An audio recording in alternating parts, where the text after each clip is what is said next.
విషయం ఒక senior journalist మాట్లాడినటువంటి మాటల్లో అనిపించలా. జూబ్లీ హిల్స్కి అలా ముందుకెళ్తుంటే కమ్మ వాసనట, సాదినేని, సబ్బినేని, అబ్బినేని ఇలా ఇలా ఇలా ఒక సామాజిక వర్గం మీద దుమ్మెత్తిపోయడం. ముఖ్యంగా ఇక్కడ ఉన్నటువంటి కమ్మ సామాజిక వర్గానికి సంబంధించినటువంటి ఇండస్ట్రీస్ సంబంధించిన వాళ్ళందరినీ రిక్వెస్ట్ చేస్తున్నా. అలాగే ఆంధ్రప్రదేశ్కు సంబంధించినటువంటి మెగా కృష్ణారెడ్డి లాంటి వాళ్ళందరినీ కూడా నవయుగ, మెగా ఇలా అన్ని కాంట్రాక్ట్ కంపెనీలను my humble request is that కొద్ది రోజులు ఆపేయండి, మీ వ్యాపారాలు కట్టిపెట్టండి. మీరు సృష్టించే సంపద మీద చాలామందికి దురభిప్రాయాలు ఉన్నాయి. మీరు కడుతున్నటువంటి పన్నుల మీద వాళ్ళకి అవగాహనే లేదు. వస్తున్నటువంటి ఆదాయం ఎక్కడి నుంచి వస్తున్నది అన్నది పక్కన పెట్టేసి ఈ దేశంలో ఉన్నటువంటి ప్రతి రాష్ట్రానికి సంబంధించిన వాడు పనికిమాలిన వాళ్ళు ఎవరైనా వచ్చి ఇక్కడ వ్యాపారాలు చేయొచ్చు. కానీ ఆంధ్రప్రదేశ్కి సంబంధించిన వాళ్ళు ఇక్కడ హక్కు లేదు వాళ్ళకి. ఈ దేశానికి సంబంధించిన పౌరులు కాదు వాళ్ళు. ఒకప్పుడు ఉమ్మడి ఆంధ్రప్రదేశ్లో ఉన్నటువంటి వాళ్ళు ఒక సంయమనంతో విడిపోయిన తర్వాత మళ్ళీ ఏంటి ఇక్కడ? ఎవరి కోసం ఇది? గుప్పెడు మంది లేరు. ఈ గుప్పెడు మంది కోసం మొత్తం తెలంగాణ సమాజాన్ని తాకట్టు పెట్టే పరిస్థితి ఎందుకు? అసలు తెలంగాణ సమస్య మీద మాట్లాడలేనటువంటి బలహీనులు మాట్లాడుతున్నటువంటి ఈ మాటలకు అర్థముందా? ఎన్ని సమస్యలు లేవు. తెలంగాణను దోచేసినటువంటి రాజకీయ నాయకుల గురించి ఎందుకు మాట్లాడని పరిస్థితి? ఒక పక్క వర్షాలకు పంటలు మొత్తం కొట్టుకుపోయి అలో లక్ష్మణ అని ఏడుస్తున్నటువంటి రైతుల గురించి పెట్టండి ప్రెస్ మీట్లు. You can demand. తెలంగాణ బిడ్డలు అల్లాడుతున్నారు, రైతులు అడుక్కుంటున్నారు, ఆత్మహత్యలు చేసుకుంటున్నారు అన్నటువంటి వాటి మీద ప్రెస్ మీట్లు పెడదాం రండి. విభజించటం, సంకుచితంగా ఆలోచించటం, ఏదో ఒక పార్టీని పరోక్షంగా భుజాన వేసుకొని మాట్లాడేటటువంటి ఈ విష ప్రయత్నం ఉన్నదే, తల వంచుకోవాలి పౌర సమాజం మొత్తం వీటిల్ని గనక భరించే పరిస్థితి ఉంటే. 100% ఇవాళ జూబ్లీ హిల్స్ అవ్వచ్చు, హైదరాబాద్ అవ్వచ్చు, ఇక్కడ అభివృద్ధి చెందిందంటే ఒక సామాజిక వర్గానికి సంబంధించిన వాళ్ళే ఇక్కడికి వచ్చి దోపిడీ చేస్తే అభివృద్ధి జరిగిందా? ఇవాళ తెలంగాణ రాష్ట్రానికి ఆయువు పట్టైనటువంటి ఆదాయం ఉన్నటువంటి ప్రాంతం ఇది. ఈ రాజధాని ప్రాంతంలో అన్ని రాష్ట్రాల నుంచి వచ్చిన వాళ్ళు ఉన్నారు.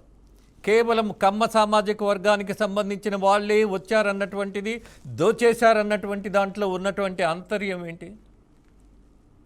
వయసున్న వాళ్ళు కూడా ఎందుకు ఇంత ద్వేషం? ఎందుకు కానిది లేనిది సృష్టించి మరి బురద రాయటం? అందుకే అంటున్నా, ఇంక్లూడింగ్ ఒక ఛానల్ యజమాని ఉన్నారు, చలసాని వెంకటేశ్వరరావు గారు. ఆయన కమ్మ సంఘానికి కూడా ఎప్పటి నుంచో అధ్యక్షుడిగా, అలాగే సారథిగా ఉన్నాడు. ఆయన్ని కూడా రిక్వెస్ట్ చేస్తున్నా, కొద్ది రోజులు మీ ఛానల్, మీ వ్యాపారాలు ఆపేయండి సివిఆర్ గారు.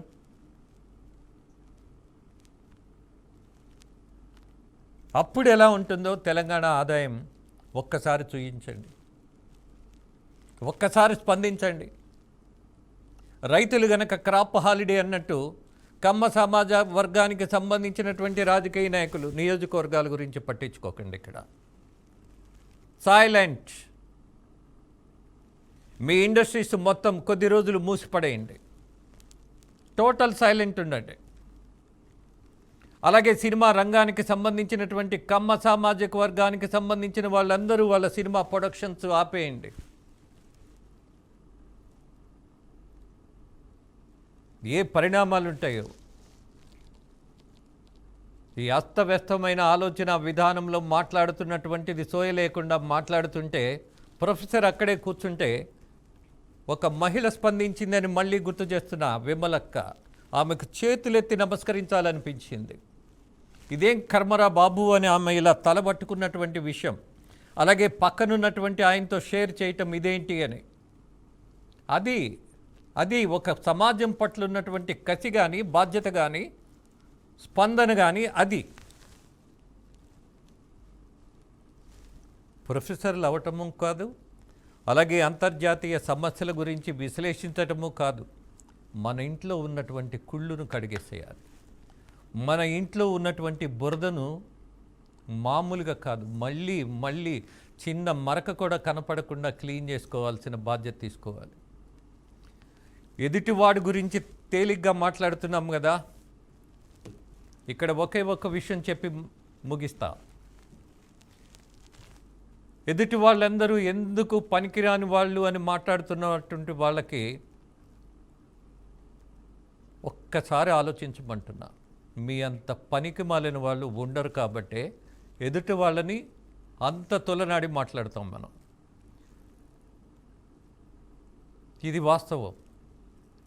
ఎవరికైతే సత్తా ఉండదో, ఎవరికైతే నిజాయితీ ఉండదో, ఎవరికైతే సహేతుకమైనటువంటి ఒక వేదిక ఉండదో, వాళ్ళందరూ మాట్లాడేవి ఇలాంటి దుర్మార్గమైనటువంటి మాటలే. I don't have any doubt on that. కక్షను తీసుకురావటం, విభజనలు, కుల ప్రాతిపదిక మీద, ప్రాంతీయ ప్రాతిపదికల మీద, అసలు ఇక్కడ ఉన్నటువంటి తెలంగాణ ప్రజలకు తెలంగాణ ఆంధ్ర అన్నటువంటి వేర్పాటు వాదమే లేదు. 10 ఏళ్ళు దాటిపోయిన తర్వాత ఇంకా బూజు పట్టిన సిద్ధాంతాలను తీసుకొచ్చి బతికేద్దాం, ఐడెంటిటీ పెంచుకుందాం. సమస్యదే ఇక్కడ.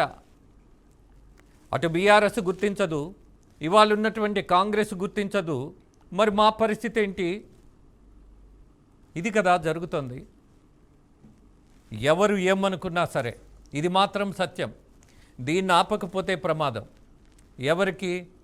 దీన్ని ప్రారంభించిన వాళ్ళకు. ఎందుకని? ఇక్కడ సమాజం చాలా చైతన్యవంతమైంది. ఏది అబద్ధం, ఏది నిబద్ధత అనేది తెలిసినటువంటి సమాజం తెలంగాణ సమాజం.